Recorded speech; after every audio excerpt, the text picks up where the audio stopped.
इसमें प्रश्न में दिया होगा घन का एक विकर्ण जिसका मान 6√3 सेंटीमीटर है। अपने को भुजा ज्ञात करनी है, आयतन और इसका संपूर्ण पृष्ठीय क्षेत्रफल ज्ञात करना है। सबसे पहले घन के विकर्ण का सूत्र लिखेंगे जो होता है √3 गुणा में भुजा, √3 गुणा में भुजा। अब यहाँ पे घन के विकर्ण के नीचे घन के विकर्ण का मान रख देंगे जो है 6√3, 6√3 लिख दिया बराबर √3a।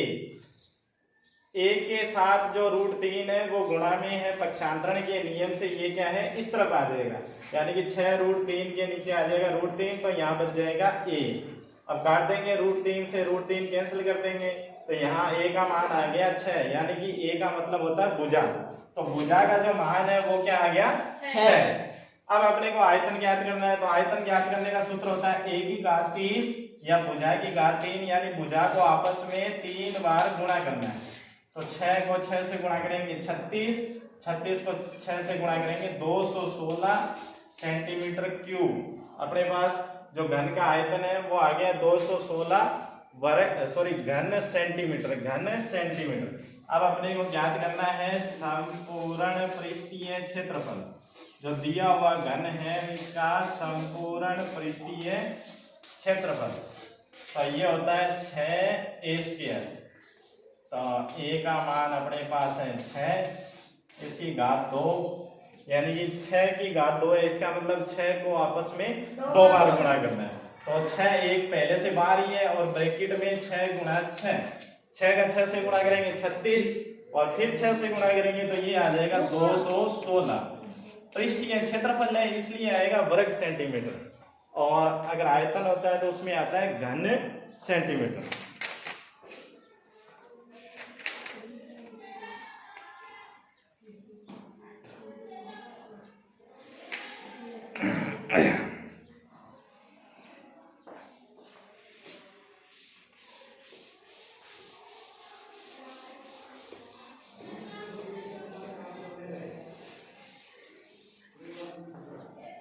देखिए आगे एक इसमें प्रश्न दिया हुआ है कि एक जो कमरा है वो 12 मीटर लंबा है, 9 मीटर चौड़ा है और 8 मीटर ऊंचा है, तो अधिकतम कितनी लंबाई का बांस इसमें रखा जा सकता है।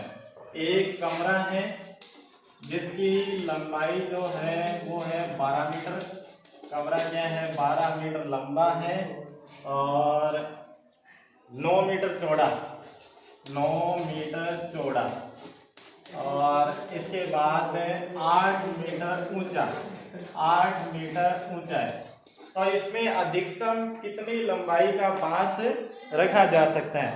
तो जो कमरा होता है सबसे पहली बात तो कि वो घनाभ के आकार का होता है, घनाभ के आकार का होता है। घन तो आकृति वो होगी जिसमें क्या 6 के 6 फलक जो होंगे वो वर्गाकार होंगे। अगर किसी आकृति में 6 फलक है और वो 6 के 6 फलक वर्गाकार है तो उसको घन कहेंगे, और अगर आयताकार है 6 के 6 फलक तो उसको कहेंगे घनाभ के आकार का। तो इसमें रखे जाने वाले बांस की लंबाई, इसमें रखे जाने वाले बांस की जो लंबाई अपने ज्ञात करेंगे, उसके लिए अपने बांस की लंबाई ज्ञात करनी है, यानी कि इस कमरे के विकर्ण की लंबाई ज्ञात करनी है, इस कमरे के विकर्ण की लंबाई ज्ञात करनी है। इस कमरे के विकर्ण की जो लंबाई होगी वो इसमें रखे जाने वाले बांस की लंबाई के बराबर होगी। तो इसका जो सूत्र होता है वो ये होता है लंबाई का वर्ग प्लस चौड़ाई का वर्ग प्लस में ऊंचाई का वर्ग। लंबाई यहाँ पे दी हुई है 12, लंबाई दी हुई है 12, तो 12 का वर्ग प्लस चौड़ाई देखिए यहाँ पे कितनी दी हुई है 9, तो 9 का वर्ग प्लस ऊंचाई जो दी हुई है वो 8, कितनी दी हुई है 8, तो 8 का वर्ग, 8 का वर्ग। तो 12 का वर्ग करना है सबसे पहले। किसी भी संख्या के वर्ग का मतलब होता है उसको आपस में 2 बार गुणा, तो 12 का 12 से गुणा करेंगे 144। इसी प्रकार से आप 9 का वर्ग करेंगे, क्या करेंगे 9 का वर्ग, तो 9 का वर्ग करेंगे तो क्या करना है 9 को 9 से गुणा करना है, कितना आ जाएगा 81। तो आपने लिख देंगे यहाँ पे 81। फिर 8 का वर्ग करना है, कितना आ जाएगा 64। तीनों को जोड़ देते हैं 144 प्लस 81 प्लस 64, तो जोड़ेंगे तो 4 1 5 और 4 9 और ये हो गया 28। ये अपने पास बांस की लंबाई आई है अंडर रूट में 289। इसको आगे और हल करते हैं। 289 का वर्गमूल ज्ञात करते हैं। क्या ज्ञात करते हैं? 289 का वर्गमूल। 289 के वर्गमूल को ज्ञात करने का अपने कैसे ज्ञात करेंगे? अभाज्य गुणनखंड विधि से। या तो आप याद रखें या इनको इस तरह से ज्ञात कर सकते हैं। पहले 17 का भाग जाएगा कितनी बार? 17 बार। फिर 17 से करेंगे एक बार। दो दो के जोड़े बनाएंगे तो 17 का 17 के साथ जोड़ा बन गया, इसमें से एक लेंगे यानी कि 17 है।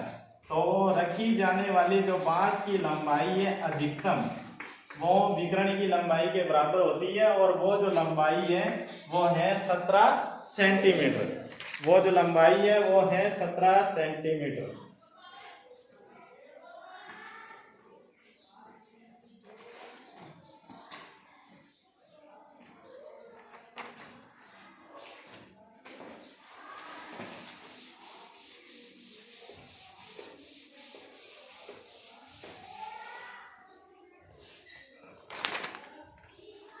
आगे देखिए एक प्रश्न और दिया हुआ है, रीता व मीता के बॉक्स घनाभ के आकार के हैं।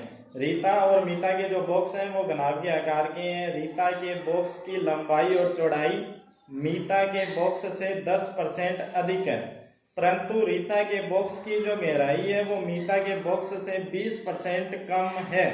रीता के बॉक्स की धारिता का मीता के बॉक्स की धारिता से अनुपात ज्ञात कीजिए। तो सबसे पहले तो आपने लिखेंगे यहाँ पे रीता और एक तरफ लिख देंगे मीता। जो जो चीजें अपने को दी हुई है उसको लिखेंगे। तो रीता के लिए यहाँ लंबाई, चौड़ाई और ऊंचाई उसके बॉक्स की, और यहाँ पे मीता के बॉक्स की लंबाई, चौड़ाई और ऊंचाई ज्ञात करेंगे जो दी हुई है। रीता के बॉक्स की लंबाई और चौड़ाई मीता के बॉक्स से 10% अधिक है। लंबाई और चौड़ाई मीता के बॉक्स की लंबाई और चौड़ाई से 10% अधिक है। अगर मान लीजिए इसके बॉक्स की लंबाई x है तो ये हो जाएगा x गुणा 11/10। ये चौड़ाई भी x है तो ये हो जाएगा x गुणा 11/10। कैसे होगा? मान लीजिए ये x यहाँ पे अपने x मान है तो इसका 10% ये ज्यादा है, इसका 10% ये वाला ज्यादा है। तो अपने करेंगे अगर ये 100 है तो ये हो जाएगा 110 यानी कि x गुणा 11/10। इसी प्रकार से आगे दे रखा है इसने रीता के बॉक्स की गहराई। रीता के बॉक्स की गहराई मीता के बॉक्स से 20% कम है। अगर इसकी गहराई x है तो ये वाली क्या है? उससे 20% कम है।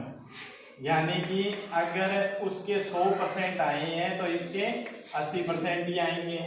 यानी कि इस 0 से ये 0 कट गई तो इसकी लंबाई होगी 11x/10, इसकी चौड़ाई हो गई 11x/10 और ऊंचाई या कह दो गहराई होगी 8x/10। इसकी लंबाई x, चौड़ाई x और ऊंचाई भी x। ये अपने को जो दिया हुआ है उस हिसाब से लिख दिया। अब लिखा है रीता के बॉक्स की धारिता का मीता के बॉक्स की धारिता से अनुपात ज्ञात कीजिए। तो इसको अपने को हल करना है। हल करने के लिए आप देखिए कैसे करेंगे। धारिता, धारिता से यहाँ तात्पर्य है आयतन से।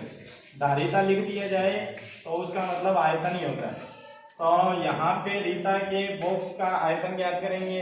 आयतन ज्ञात करने का सूत्र पता ही है आपको, लंबाई गुणा चौड़ाई गुणा ऊंचाई। तो 11x/10 गुणा 11x/10 गुणा 8x/10, क्योंकि ये लंबाई है, ये चौड़ाई है और ये ऊंचाई है। अनुपात ज्ञात करना है तो बीच में ये 2 बिंदियां लगा देंगे, ये अनुपात का चिन्ह होता है। और इस तरफ भी ज्ञात करना है धारिता या आयतन, तो इस तरह से लंबाई गुणा चौड़ाई गुणा ऊंचाई, इनका आपस में गुणा करना है। तो ऊपर वाली संख्या का ऊपर वाली संख्या से और नीचे वाली संख्या का नीचे वाली संख्या से। 11 का 11 से गुणा किया 121, फिर 121 का 8 से करेंगे और x x और x यानी कि x की घात 3 बटा में 10 का 10 से किया 100, 100 का 10 से किया 1000 बराबर में x की घात 3। यहाँ पे ये अनुपात का निशान। इसके बाद देखिए x की घात 3 से x की घात 3 कैंसिल हो गया। क्यों? क्योंकि ये अनुपात में है, तो अनुपात में समान राशियां तो हो जाएंगी कैंसिल, ये गुणा में है यहाँ पे। इसके बाद 121 गुणा 8 और नीचे है 1000 और यहाँ पे बच गया 1। पक्षांतरण करेंगे, पक्षांतरण जैसे ही करेंगे तो 121 गुणा 8 ये 1000 नीचे लिखा हुआ है, इस तरफ जाएगा तो ये ऊपर आ जाएगा गुणा में। 1000 गुणा 1 यानी कि 1000। अब इसको थोड़ा सा और हल कर देते हैं। 121 गुणा 8 अनुपात में 1000। किसी एक पहाड़े से इनको काटते हैं जिससे दोनों घट जाए। 8 एकम 8, 8 से इसको काटेंगे, 8 एकम 8, 2 0 8 2 16 और 8 5 40। तो ये आ गया 121 अनुपात 125।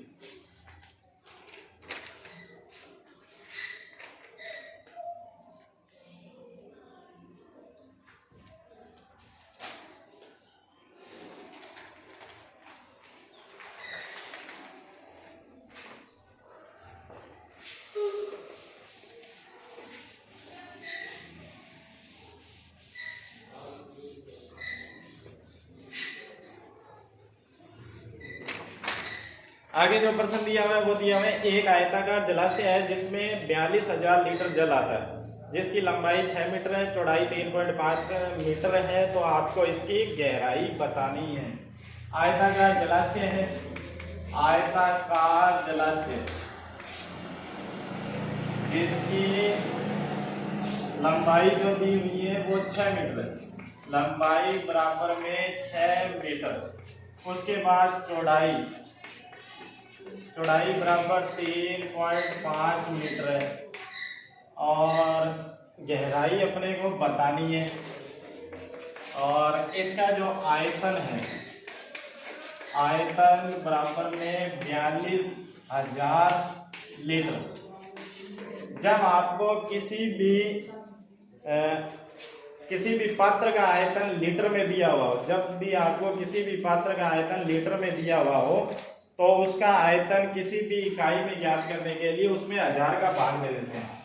तो आयतन बराबर में 42,000 में 1000 का भाग दे देंगे क्योंकि वो लीटर में है, तो ये आ जाएगा 42 इकाई आ गया।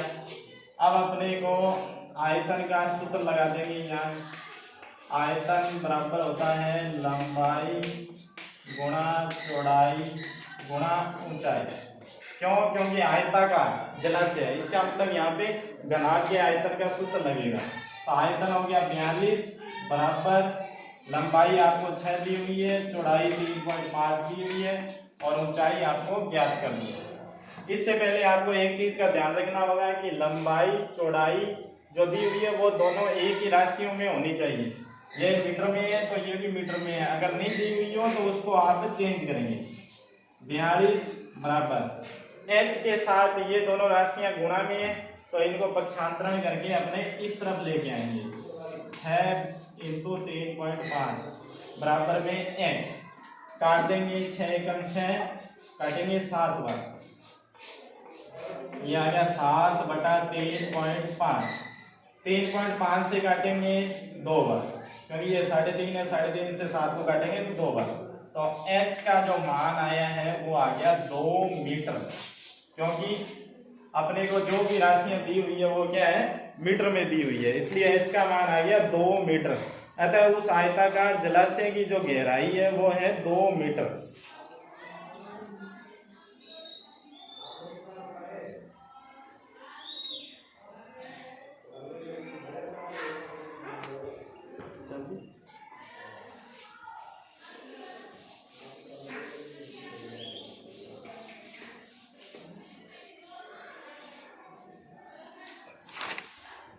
आगे एक प्रश्न दिया हुआ है इसी RS अग्रवाल की किताब का। एक आयताकार कमरे की चौड़ाई ऊंचाई की दुगनी, आयताकार कमरे की चौड़ाई, एक आयताकार कमरे की जो चौड़ाई है,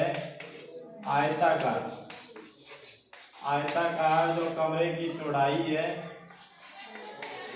सबसे पहले लंबाई, चौड़ाई और ऊंचाई लिख लेते हैं। जो कमरे की जो चौड़ाई है वो आपको दी हुई है ऊंचाई की दुगनी, ऊंचाई की दुगनी।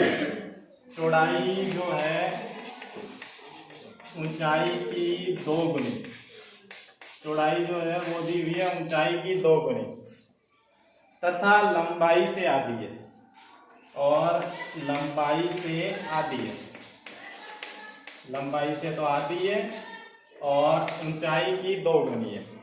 तो सबसे पहले अपने ऊंचाई मान लेते हैं x। ऊंचाई क्या मान लेते हैं? x। तो अगर ऊंचाई x मान लेते हैं तो चौड़ाई जाहिर सी बात है ऊंचाई की 2 गुनी है, तो ये हो जाएगी 2 गुणा x। फिर इसने ये बात कही है कि लंबाई से आधी है, चौड़ाई जो है वो लंबाई से आधी है। आधी कब होगी? जब ये दुगनी होगी, तभी तो ये इसकी आधी होगी, यानी कि ये हो जाएगा 4x। तभी अपने आप देखिए, इसको फिर से चेक करके देखते हैं। चौड़ाई ऊंचाई की 2 गुनी है, ऊंचाई की 2 गुनी, यानी कि इसमें 2 का गुणा करेंगे तो ये आ गया 2x। यहाँ तक ठीक है। फिर लंबाई से आती है चौड़ाई, लंबाई 4x है, तो इसका आधा होता है 2x। कितना होता है? 2x। तो चौड़ाई 2x हो गई। इसके बाद इसने कहा था कि आपको इसका जो आयतन है 512 घन मीटर है। आयतन क्या है? 512 घन मीटर है।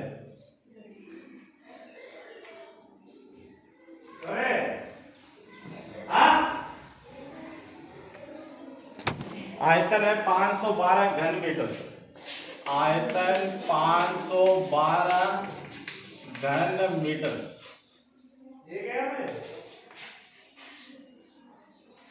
तो आपको क्या करना है? उस कमरे की लंबाई, चौड़ाई और ऊंचाई बतानी है। तो आयतन बराबर में सूत्र होता है लंबाई गुणा चौड़ाई गुणा ऊंचाई। लंबाई यहाँ पे दी हुई है 4x, चौड़ाई दी हुई है 2x और ऊंचाई है x। आयतन का मान है 512। आयतन का मान कितना है? 512। पहले गुणा करते हैं, 4 का गुणा करेंगे 2 से 8, और यहाँ पे कोई भी संख्या नहीं है तो 8। फिर x का x से करेंगे x स्क्वायर, और x स्क्वायर का x से करेंगे तो क्या आ जाएगा? x की घात 3। ये आ गया 8x की घात 3। और यहाँ पे पहले से ही 512 है। कितना है? 512। तो 512 बराबर में 8x की घात 3। अब अपने को मान ज्ञात करना है सिर्फ x का। किसका मान ज्ञात करना है? x का। तो यहाँ पे हो जाएगा 512, यहाँ पे x की क्यूब के साथ 8 क्या है? गुणा में। 8 क्या है? गुणा में। तो इस तरफ जाएंगे तो क्या हो जाएगा? भाग में। तो भाग में दे दिया। 512 में क्या करेंगे? 8 का भाग देंगे।